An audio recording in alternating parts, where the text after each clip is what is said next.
Bonjour, je vous fais une toute petite vidéo rapide sur l'accueil de l'autre. L'accueil de l'autre, c'est d'abord vous poser la question: j'ai l'énergie, j'ai l'envie, j'ai le temps ou pas. Et si c'est pas le cas, vous le dites. Vous dites: j'ai pas l'espace de t'accueillir maintenant. Est-ce que plus tard, ça serait un bon moment? Et c'est des exemples en fait de phrases que j'entends souvent entre les personnes, qui font que l'un ou l'autre, ou l'une ou l'autre, se sent pas accueilli, pas entendu, pas écouté, pas considéré et tout simplement pas pris en compte.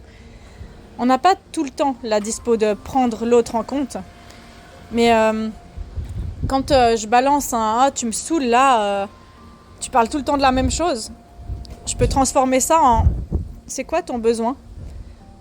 Et ainsi j'aide l'autre personne à aller dans la vulnérabilité, et plutôt que de parler de 3 heures d'un problème, c'est de l'aider à clarifier en fait son besoin qui est caché dessous. Quand je dis t'es tout le temps en train de te braquer, tu réagis dans l'émotion, peut-être que je peux demander c'est quoi qui te fait réagir, c'est quoi qui te met en colère. Là je prends en compte l'autre personne. Et si c'est pas un bon moment, je peux lui dire on en parle plus tard. Si je dis tu te racontes des histoires, tu te fais des films, tu fais de nouveau du cinéma, je peux dire je te sens inquiet ou je te sens stressé. Est-ce que tu aurais envie de me partager ce qui t'inquiète? Et si je dis c'est toujours la même histoire avec toi, toujours la même rengaine, je peux dire c'est quoi qui est le plus important là maintenant au présent dans notre vie ou dans ta vie?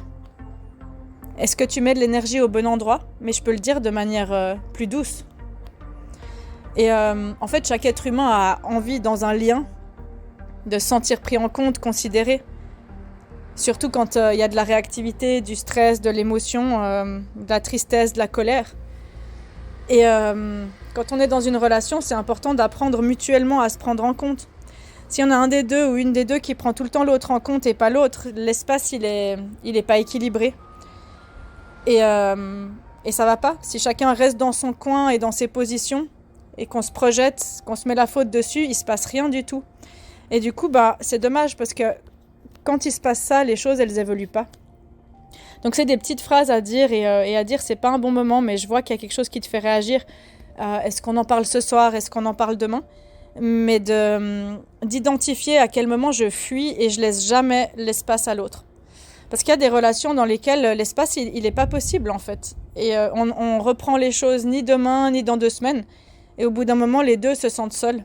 Il y en a un qui se sent saoulé et l'autre qui se sent pas entendu. Et c'est une danse relationnelle qui se rejoue comme ça en permanence. Et ça fait partie de l'intelligence relationnelle, de l'empathie qu'on peut s'offrir au quotidien, et c'est précieux. Alors voilà, je vous invite à essayer. Et merci pour votre écoute et à tout bientôt.